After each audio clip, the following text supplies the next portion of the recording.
Hello नमस्कार सभी UPSC aspirants students को और अदर एग्ज़ाम की तैयारी करने वाले पीसीएस स्टूडेंट्स को मेरा YouTube channel only UPSC civil exam 88 by Dhanjlal sir. इस चैनल को आप लाइक सब्सक्राइब शेयर ज़रूर करें। आज मैं इंडियन पॉलिटी से करवा रहा हूँ topic directive principle of state policy DPSP राजकीय नीति निर्देशक तत्व है। इनका वर्णन भारतीय संविधान के भाग 4 में अनुच्छेद 36 से 51 तक किया गया है। और ये क्वेश्चन नंबर 1, निम्नलिखित कथनों पर विचार कीजिए। ऑप्शन 1, संविधान के भाग 4 में राजकीय नीति निर्देशक तत्वों का उल्लेख है। ऑप्शन 2, राजकीय नीति निर्देशक तत्वों की प्रेरणा आयरलैंड के संविधान से ली गई है। ऑप्शन 3, राजकीय नीति निर्देशक तत्व न्यायालय द्वारा परिवर्तनीय नहीं है। उपरोक्त में से कौन सा कथन सही है? ऑप्शन ए केवल 1 और 2, ऑप्शन बी केवल 2 और 3, ऑप्शन सी केवल 1 और 3, ऑप्शन डी उपरोक्त सभी। तो इसमें राइट आंसर है ऑप्शन डी उपरोक्त सभी है। जो राजकीय नीति निर्देशक जो सिद्धांत है वो किससे लिए गए हैं? आयरलैंड के संविधान से लिए गए हैं और इनका भारतीय संविधान के भाग 4 में अनुच्छेद 36 से 51 तक उल्लेख किया गया है और ये न्यायालय के द्वारा परिवर्तनीय नहीं है। इसमें न्यायालय फेरबदल नहीं कर सकता है, ना ही इन्हें लागू करवा सकता है। तो इसलिए तीनों कथन ही सही है। अब नेक्स्ट क्वेश्चन नंबर 2, सूची 1 तथा सूची 2 को सुमेलित कीजिए और नीचे दिए गए कोड की सहायता से उत्तर चुनिए। सूची 1 सूची 2। ऑप्शन ए अनुच्छेद 36। ऑप्शन 1 नीति निर्देशक तत्वों के संबंध में राज्य की परिभाषा। ऑप्शन बी अनुच्छेद 40 ग्राम पंचायत का गठन। ऑप्शन सी अनुच्छेद 42। ऑप्शन 3 प्रसूति सहायता का उपबंध।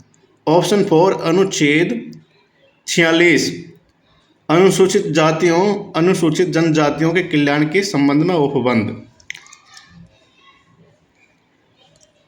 फिर कोट है इसका। Option A 1 2 3 4, option B 2 1 3 4, option C 1 2 4 3, option D 1 4 3 2।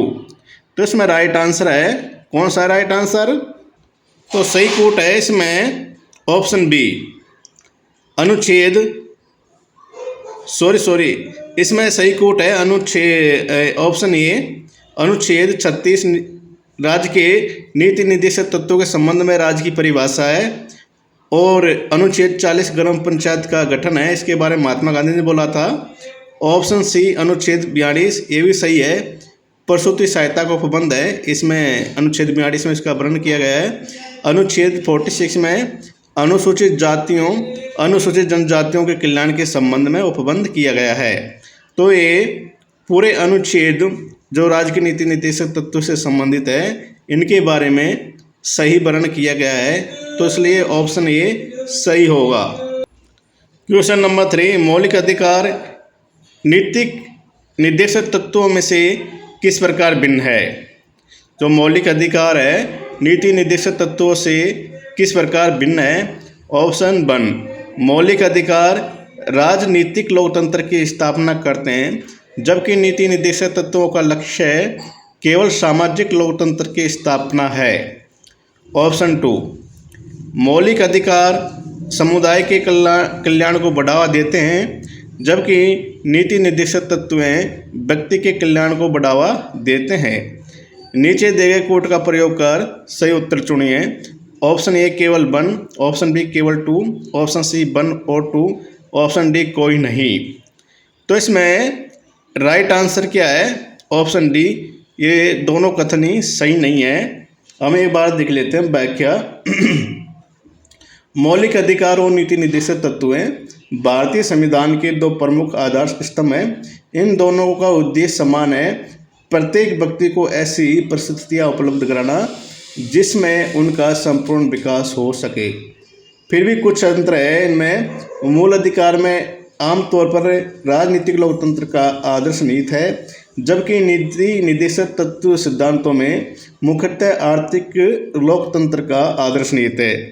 तो जो मौलिक अधिकार है इसमें किसका आदर्श निहित है? राजनीतिक लोकतंत्र का, जबकि नीति निर्देशक सिद्धांतों में आर्थिक लोकतंत्र का आदर्श निहित है। फिर है ऑप्शन 2, मौलिक अधिकार व्यक्ति के कल्याण को बढ़ावा देते हैं, जबकि नीति निर्देशक सिद्धांत समुदाय के कल्याण को बढ़ावा देते हैं। इसलिए ऑप्शन डी है, दोनों कथन सही नहीं है। मैंने को व्याख्या कर दोबारा समझा दिया। ये इम्पोर्टेंट है, एग्जाम की दृष्टि से प्रीलिम्स में काफ़ी क्वेश्चन पूछते हैं डीपीएसपी से, ठीक है।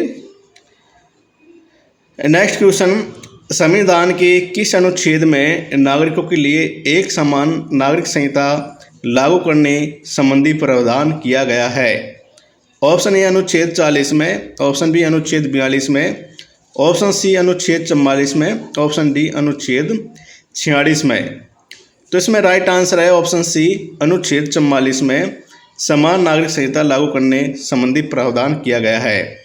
अभी तक कौन से राज्य में लागू है? सबसे पहले गोवा में, अभी उसके बाद में उत्तराखंड में लागू किया गया है समान नागरिक संहिता लागू करने संबंधी प्रावधान। अब मुझे ये बताएं समान नागरिक संहिता क्या होती है, वो कमेंट्स में बताएं। और मैंने आज इंडियन पॉलिटी से टॉपिक डीपीएसपी से 4 क्वेश्चन करवाए हैं। प्लीज़ इस चैनल को आप लाइक, सब्सक्राइब, शेयर जरूर करें। जय हिंद, जय भारत।